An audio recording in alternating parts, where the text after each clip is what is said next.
Hello दोस्तों, पवन teaching centre में आपका स्वागत है। पेन पेपर हाथ में है और 10वां के बायोलॉजी के चैप्टर 3 का क्वेश्चन साथ में है। तो बने रहे पवन टीचिंग सेंटर के साथ, पढ़ते रहें, आगे बढ़ते रहें। जैसा कि आपको दिखाई दे रहा है, चैप्टर 3 जीव जनन कैसे करते हैं।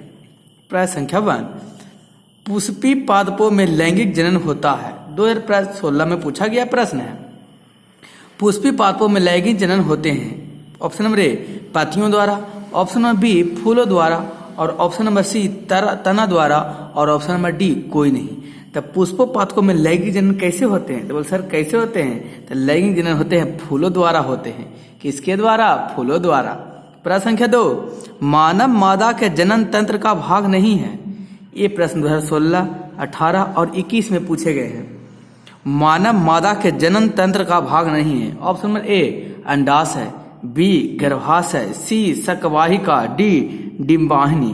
तो मानव मादा जनन के भाग कौन नहीं है?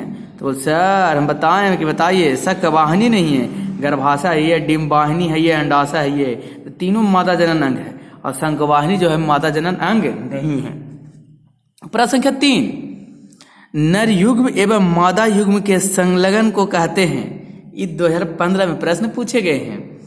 नर युग्म एवं मादा युग्म के संलग्न को कहते हैं। ऑप्शन नंबर ए किण्वन, बी बौनापन, सी मधुमेह, डी कोई नहीं। तो प्रश्न संख्या 3 का आंसर का होगा जी? 3 का आंसर डी होगा। नर युग्म एवं मादा युग्म के संलग्न को क्या कहते हैं? इनमें से कोई नहीं है तो कहेंगे कोची, ऐसे युग्मज कहा जाता है। युग्मज रहता तो डायरेक्ट युग्मज मारते हैं। प्रश्न संख्या 4, निम्नलिखित में कौन एक लिंगी पादप का उदाहरण है? यह प्रश्न संख्या पूछा गया 2015 में, 17 में, 19 में और 21 में पूछा गया है। निम्नलिखित में कौन एक लिंगीय पादप का उदाहरण है? ऑप्शन में सरसों, बी गुड़हल, सी पपीता, डी मटर। तो प्रश्न संख्या 4 का आंसर कौन होगा जी? 4 का आंसर सी होगा, पपीता। कौन सा एक लिंगीय पादप का उदाहरण है? पपीता है जो एक लिंगीय पादप का उदाहरण है। प्रश्न संख्या कितना? तो बोल सर प्रश्न संख्या 5, मुकुलन द्वारा प्रजनन किसमें होता है? किसके द्वारा? मुकुलन द्वारा। तो चलते इसका ऑप्शन देखते हैं कि मुकुलन द्वारा प्रजनन किसमें होता है। तो प्रश्न संख्या कितना? प्रश्न संख्या 5 का काउची आंसर अमीबा द्वारा, ईस्ट द्वारा, मलेरिया द्वारा या पैरामीशियम द्वारा। तो प्रश्न संख्या 5 का आंसर की होगा? बोल सर ईस्ट द्वारा, मुकुलन द्वारा प्रजनन ईस्ट में होता है। प्रश्न संख्या 6, फूलों यानी कि पुष्पों में नर प्रजनन अंग होता है। देखिए प्रश्न कब पूछा गया? 2013 में भी पूछा गया है, 19 के से दूसरा पाली में भी पूछा गया और 21 में पूछा गया। यानी कहने का मतलब ये हुआ बहुत ज्यादा इंपॉर्टेंट प्रश्न हो गए जी। तो फूलों यानी पुष्पों में नर प्रजनन अंग है। ऑप्शन में ए पुंकेसर, बी अंडप, सी वर्तिकांग, डी वर्तिका। प्रश्न संख्या 6 का आंसर होगा पुंकेसर। प्रश्न संख्या 7, द्विखंड होता है। 2013 में पूछा गया है और 2021 में पूछा गया। द्विखंड होता है अमीबा में, पैरामीशियम में, लिस्मेनियम में, इनमें से सभी में। तो बोल सर हम कहें क्या? बोल सर इस सभी में, पैरामीशियम में भी द्विखंडन विभाजन होता है, अमीबा में भी और लिसियम में भी। तो प्रश्न संख्या 7 का आंसर क्या हो जाएगा? डी हो जाएगा, इनमें से सभी। प्रश्न संख्या 8, निम्न में से किस जीव में बहुविखंडन होता है?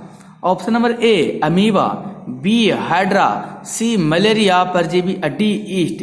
तो प्रश्न संख्या 8 का उत्तर क्या होगा जी? बोल सर नीचे कमेंट बॉक्स में लिख के बताते हैं। हमके बिल्कुल लिख के बताइए, जल्दी लिख के बताइए। आ गया एगो का आंसर है सी।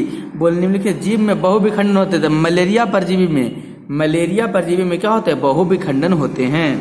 प्रश्न संख्या 8 का हो जाएगा सी। ऐसे हाइड्रा भी रहता, अमीबा में भी होता, हाइड्रा भी ईस्ट में भी होता, लेकिन मलेरिया परजीव में बहुत सारे विखंडन होते हैं। प्रश्न संख्या 9 की ओर हम लोग चलते हैं। प्रश्न संख्या 9 कौची है? ब्रायोफाइलम के कौन से भाग में कायिक प्रबंधन होता है? ऑप्शन नंबर ए पत्तियां, बी जड़, सी तना, डी फूल। प्रश्न संख्या 9 का आंसर क्या होगा जी? सर 9 का आंसर ए होगा पत्तियां। ब्रायोफाइलम के कौन से भाग में कायिक प्रबंधन होते हैं? तो पत्तियां में कायिक प्रबंधन होते हैं। प्रश्न संख्या 10, मानव मादा के अंडाणु जिसको कहते हैं निषेचन होता है। ये प्रश्न पूछे गए हैं 2013, 19 और 21 में पूछे गए हैं। तो मानव मादा में अंडाणु निषेचन होते हैं गर्भाशय में, अंडाशय में, योनि में या फैलोपियन नलिकाएं में। तो किस में होते हैं? बोल सर मानव मादा अंडाणु का निषेचन फैलोपियन नलिकाएं में क्या होते हैं? तो आंसर क्या हो जाएगा? 10 का डी हो जाएगा। प्रश्न संख्या 11, तने द्वारा कायिक प्रबंधन होता है। ऑप्शन नंबर ए पुदीने में, बी हल्दी में, सी अदरक में, डी सभी में। प्रश्न संख्या 11 का आंसर क्या होगा जी? 11 का आंसर डी होगा, सभी में। तने द्वारा कायिक प्रबंधन कुछ में होते हैं, पुदीने में भी, हल्दी में भी और अदरक में भी होता है। प्रश्न संख्या 12, खंडन द्वारा जनन होता है। ए मेढक में, बी सितारा मछली में, डी टिंडलों में और डी कौवे में। तो प्रश्न संख्या 12 का आंसर क्या होगा जी? बोल सर क्या होगा? तो 12 का आंसर बी होगा। खंडन द्वारा जनन होता है सितारा मछली में। कौन मछली में? सितारा मछली में। प्रश्न संख्या 13, कायिक प्रबंधन संभव है। ए जड़ में, बी तना में, सी पत्ती में, डी उपयुक्त सभी में। तो कायिक प्रबंधन क्या है? प्रश्न संख्या 13 का आंसर क्या होगा जी? बोल 13 का आंसर डी होगा। कायिक प्रबंधन होता है उपयुक्त सभी में, जड़ द्वारा होता है, तना द्वारा, पत्ती द्वारा, तीनों द्वारा होता है। प्रश्न संख्या 14, तने पर उपस्थित कलियां पाई जाती है। ऑप्शन नंबर ए पुदीने में, बी आलू में, सी ब्रायोफिल में, डी सभी में। तो प्रश्न संख्या 14 के नीचे जल्दी कमेंट बॉक्स में लिख के बताइए जी। बोल सर कलियां पाई जाती है, आलू में पाया जाता है, ऊपरी भाग में है। देखते हैं आलू को अंकुरित जब हो जाता होगा, इसको जिससे काट कर क्या बनाया जाता है? बोल सर बताइएगा ना क्या? इसको आलू को फरका बनाया जाता है, जिसको रोपने में उपयोग किया जाता है। प्रश्न संख्या चलते 15 की ओर। कौन संख्या? प्रश्न संख्या कहता ना 15। मुकुलन द्वारा अलैंगिक जनन होता है। 2011 और 12 में प्रश्न पूछे गए हैं। मुकुलन द्वारा अलैंगिक जनन होता है। ऑप्शन नंबर ए हाइड्रा में, बी मटर में, सी शैवाल में, डी प्लाज्मोडियम में। तो प्रश्न संख्या 15 का आंसर क्या होगा जी? बोल सर 15 का आंसर ए होगा, हाइड्रा में। प्रश्न संख्या 16, अलैंगिक जनन मुकुलन द्वारा होता है। ये प्रश्न 2015 में और 2018 में पूछे गए हैं। तो अलैंगिक जनन मुकुलन द्वारा होता है। ऑप्शन नंबर ए अमीबा में, बी ईस्ट में, सी प्लाज्मोडियम में, डी लेशमानियम में। तो प्रश्न संख्या 16 का आंसर क्या होगा? तो 16 का आंसर बी होगा। अलैंगिक जनन मुकुलन द्वारा होता है ईस्ट में। प्रश्न संख्या 17, निम्न में से कौन मानव में मादा जनन तंत्र का भाग नहीं है? ए अंडाशय, बी गर्भाशय, सी शुक्रवाहिनी, डी डिंबाहिनी। प्रश्न संख्या 17 का आंसर क्या होगा जी? 17 का आंसर सी होगा, शुक्रवाहिनी में होता है। प्रश्न संख्या 18, परागकोश में होता है। 2012 में, 15 में और 16 में प्रश्न पूछे गए हैं। परागकण कोश में होता है, क्या होता है? बाह्यदल पुंज, अंडाशय, अंडापन, अपरागकण। तो 2018 प्रश्न संख्या 18 का आंसर क्या होगा?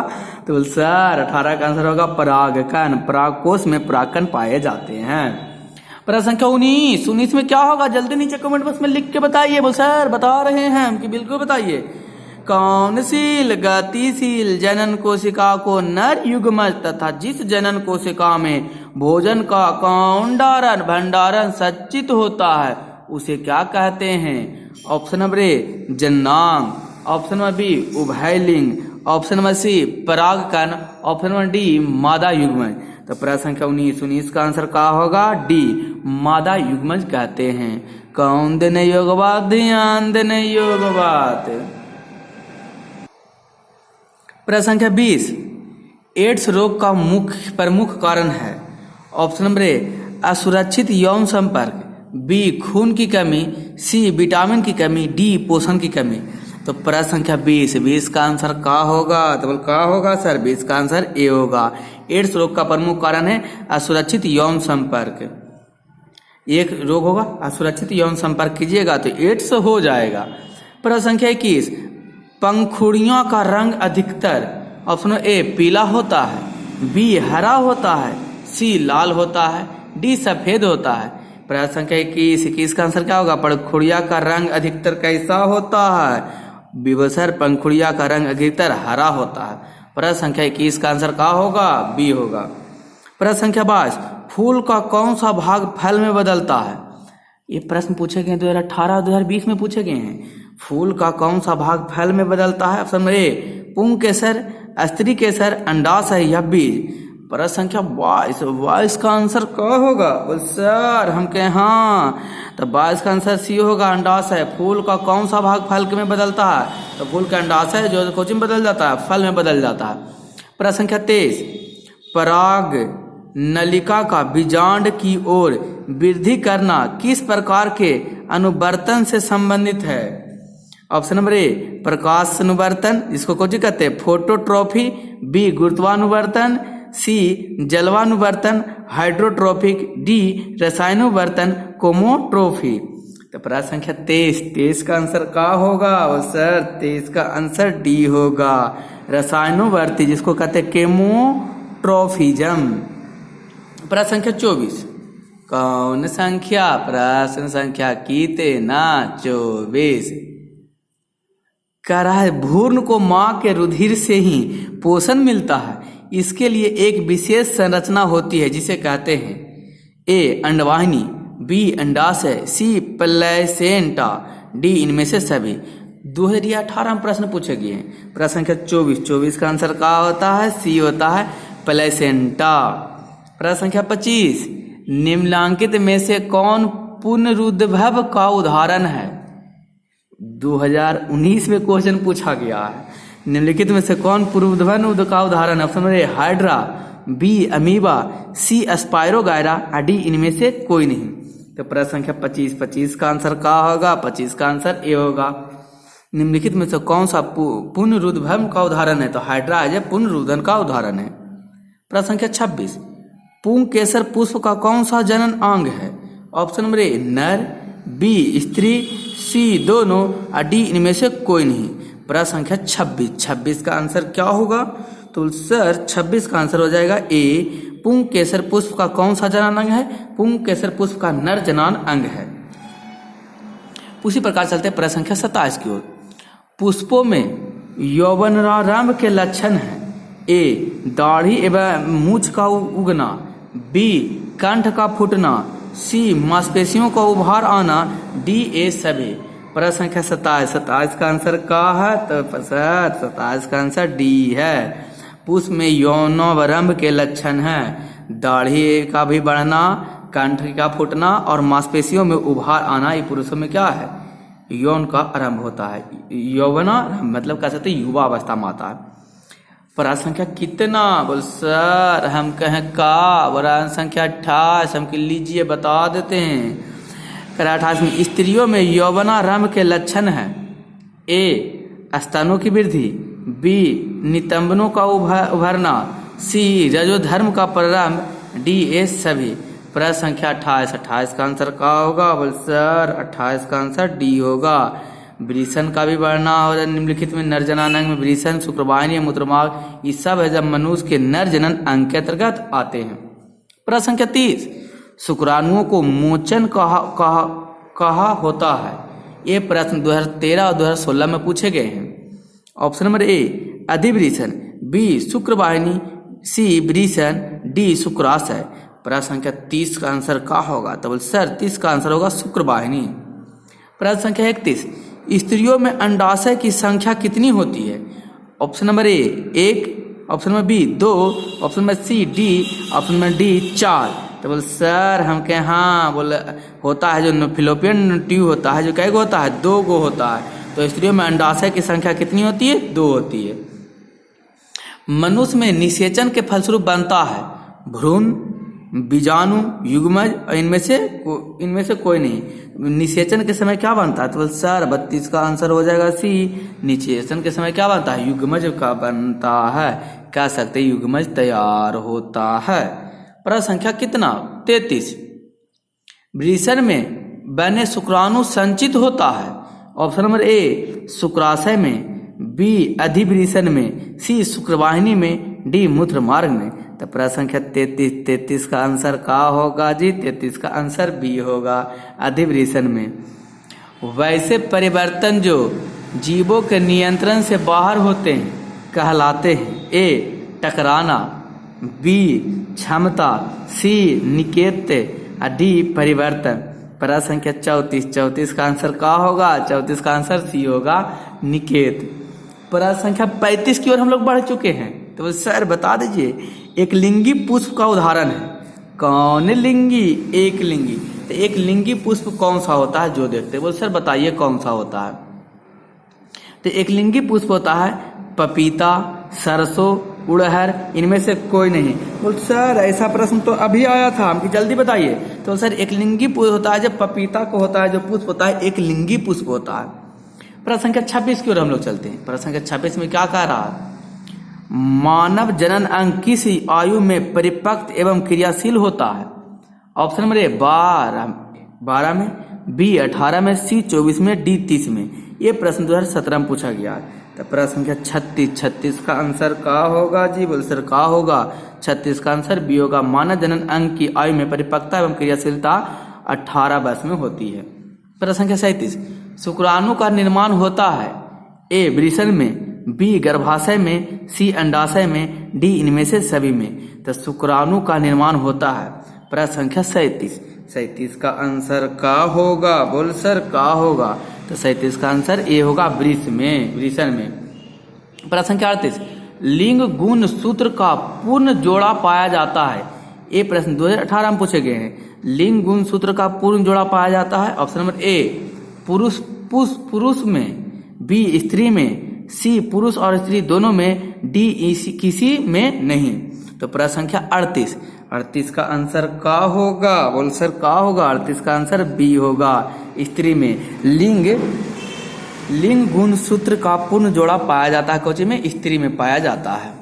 प्रश्न संख्या 39 में चलते हैं हम लोग। प्रश्न संख्या 39 क्या करा? हाइड्रा में प्रजनन की विधि निम्नलिखित में से कौन है? ये प्रश्न कब पूछा गया था? 2018 में पूछा गया था। कायिक प्रबंधन, बीजाणु समाधान संघ, सी मुकुलन, डी विखंडन। तो प्रश्न संख्या 39 का आंसर क्या होगा? बोल सर क्या होगा? 39 का आंसर सी होगा, मुकुलन। हाइड्रा में प्रजनन को विधि निम्नलिखित में कौन क्रिया द्वारा होता है? मुकुलन विधि द्वारा होता है हाइड्रा में प्रजनन। प्रश्न संख्या 40, पुष्प का कौन सा भाग परागकण बनाता है? ये 2018 में प्रश्न पूछे गए हैं। ऑप्शन में ए बाह्यदल में, बी पंखुड़ी में, सी पुंग केसर में, डी अस्त्री केसर में। प्रश्न संख्या 40 का आंसर क्या होगा? बोल सर 40 का आंसर सी होगा। पुष्प का कौन सा भाग परागकण बनाता है? पुंग केसर है जो परागकण बनाता है। प्रश्न संख्या 41, गन्ना, गुलाब एवं अंगूर के कृषि में किस जनन विधि द्वारा उपयोग किया जाता है? ए मुकुलन विधि द्वारा, बी कायिक विधि द्वारा, सी खंडन विधि द्वारा, और डी विखंडन विधि द्वारा।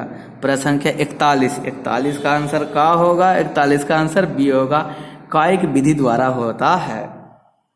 ऑप्शन नंबर 42, मादा जनन तंत्र में दोनों अंडवाहिनी संयुक्त होकर एक लचीला थैलुनुमा संरचना का निर्माण करता है, जिसे कहते हैं, क्या कहते हैं? ऑप्शन नंबर ए ग्रीवा, ऑप्शन नंबर बी योनि, ऑप्शन नंबर सी गर्भाशय, और ऑप्शन नंबर डी इनमें से कोई नहीं। प्रश्न संख्या 42 का आंसर क्या हो जाएगा? बोल सर बता दीजिए आप ही, हमको बता दें, हमको बिल्कुल बताएंगे, गर्भाशय। तो प्रश्न संख्या 42 का आंसर क्या होगा? सी हो जाएगा। प्रश्न संख्या 43, माँ के रुधिर से पोषण मिलता है भ्रूण को, गर्भाशय को, ग्रीवा को या शुक्राणु को? तो प्रश्न संख्या 43 का आंसर क्या होगा? बोल सर क्या होगा? ए होगा, भ्रूण के रुधिर से पोषण मिलता है भ्रूण किसको? भ्रूण को।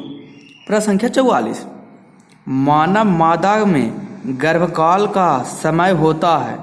ऑप्शन नंबर ए 6 माह, बी 10 माह, सी 12 माह, डी 8 माह। तो मानव मृदा में गर्भकाल का समय होता है।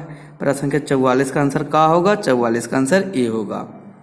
प्रश्न संख्या 45, ऋतुस्राव या रजोधर्म का समय होता है। ऑप्शन नंबर ए 2 से 8 दिन, बी 3 से 9 दिन, सी 4 से 10 दिन, डी 5 से 11 दिन। प्रश्न संख्या 45 का आंसर क्या होगा?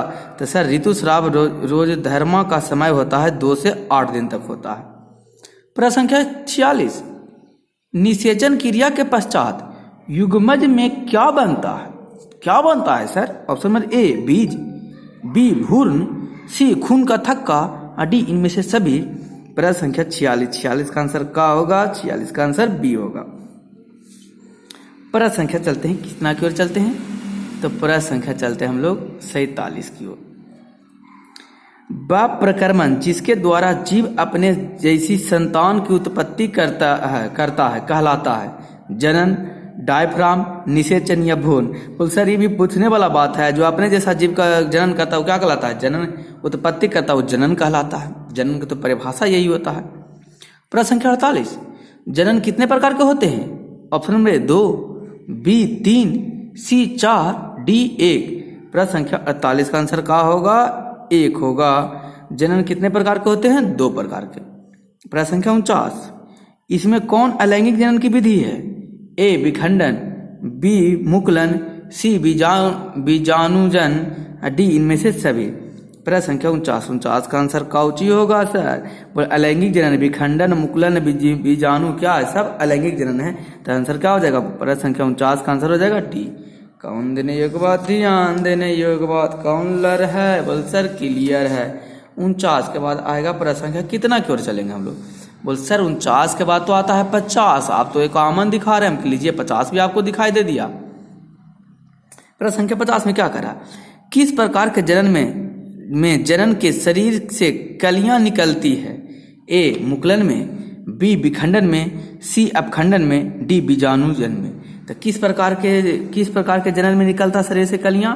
तो सर हम कहे हाँ, बोल निकलता है ए मुकुलन में निकलता है। ए कॉमन पराग कोश में पाए जाते हैं। ए दलपुंज, बी बाह्य दलपुंज, सी परागकण, डी स्त्री केसर। तो प्रश्न संख्या 51 का आंसर क्या होगा? 51 का आंसर सी होगा, परागकण। प्रश्न संख्या 52, स्त्री केसर के आधारीय भाग को कहते हैं। ऑप्शन में ए वर्तिका, बी अंडाशय, सी वर्तिकांग, डी पुष्पाशय। प्रश्न संख्या 52 का आंसर क्या होगा? बोल सर 52 का आंसर बी होगा, अंडाशय। प्रश्न संख्या 53, पुंग केसर के अग्रभाग को कहते हैं। ऑप्शन में ए वर्तिका, बी परागकोश, सी वर्तिकांग, डी परागनली। ऑप्शन नंबर प्रश्न संख्या 53 का आंसर क्या होगा? 53 का आंसर बी होगा। प्रश्न संख्या 54, कौन आन 54, कौन देने योग्य बात, ध्यान देने योग्य बात। प्रश्न संख्या 54 क्या कह रहा है? निषेचन की क्रिया किस जीव में मुख्यतः होती है? अमीबा में, ईस्ट में, पुष्प पादप एवं जंतु में, इनमें से कोई नहीं। तो प्रश्न संख्या 54 का क्या होगा? बोल सर अमीबा ईस्ट में तो विखंडन होता है, तो निषेचन किस में होगा? पुष्प पादप एवं जंतुओं में होता है निषेचन की क्रिया। Option number C. प्रश्न संख्या 54 का आंसर सी। प्रश्न संख्या 55, निषेचन के फलस्वरूप अंडाशय की दीवार बनती है। ए फूल, बी फल, सी बीज, डी भ्रूण। प्रश्न संख्या 55 का आंसर क्या होगा? 55 का आंसर बी होगा, फल में। प्रश्न संख्या 56, निम्न में से कौन सा जीवाणु जनित रोग नहीं है? ये प्रश्न संख्या 2019 में पूछा गया है। गोनोरिया, सिफिलिन, मस्सा, इनमें से सभी। कौन सा जीवाणु जनित रोग नहीं है? तो प्रश्न संख्या 56 का आंसर क्या होगा? बोल सर सी ए मस्सा है जो जीवाणु जनित रोग नहीं है। प्रश्न संख्या 57, निम्न में से कौन एक उभयलिंग जंतु है? प्रश्न संख्या 2019 में पूछा गया, 2020 में। निम्न में से कौन एक उभयलिंग जंतु है? ए केचुआ, बी कुत्ता, सी बिल्ली, डी बकरी। प्रश्न संख्या 57 का आंसर क्या होगा? 57 का आंसर ए होगा, केचुआ। प्रश्न संख्या 58, नर युग्मज तथा मादा युग्मज के संयोजन से बनता है। ए जायगोट, बी अंडाणु, सी शुक्राणु, डी वीर्य। तो प्रश्न संख्या 58 का आंसर क्या होगा? 58 का आंसर ए होगा, जायगोट बनता है। प्रश्न संख्या 59, स्त्री के मासिक चक्र में एक परिपक्व अंडाणु किस दिन अंडाशय से बाहर निकलता है? स्त्री मानव चक्र में एक परिपक्व अंडाणु किस दिन अंडाशय से बाहर निकलता है? तो बताइए किस दिन निकलता है? बोल सर प्रश्न संख्या 59 का आंसर क्या होगा? बी 14वें दिन क्या होता है? बाहर निकलने लगता है। प्रश्न संख्या 60, निम्नलिखित में कौन लैंगिक जनन संचारित रोग नहीं है?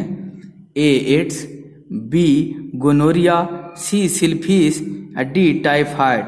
प्रश्न संख्या 60, 60 का आंसर का होगा? बोल सर 60 का आंसर डी होगा, टाइफाइड होगा।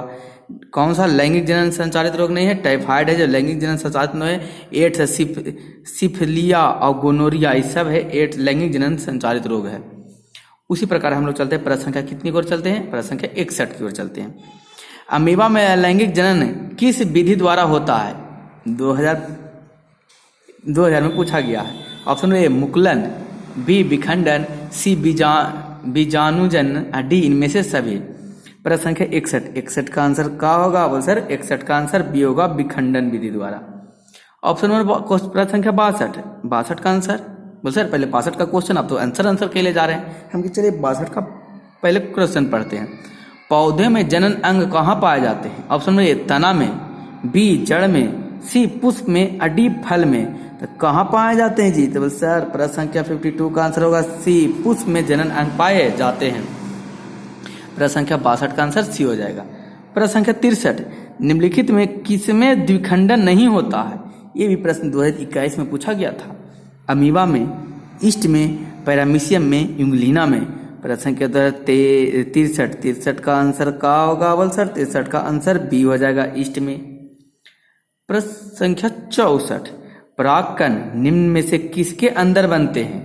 ऑप्शन नंबर ए परागकोश में, बी अंडाशय में, सी वर्तिका में, डी पतियां में। ये पूरा 64 में क्वेश्चन पूछा गया, 2021 में पूछा गया था।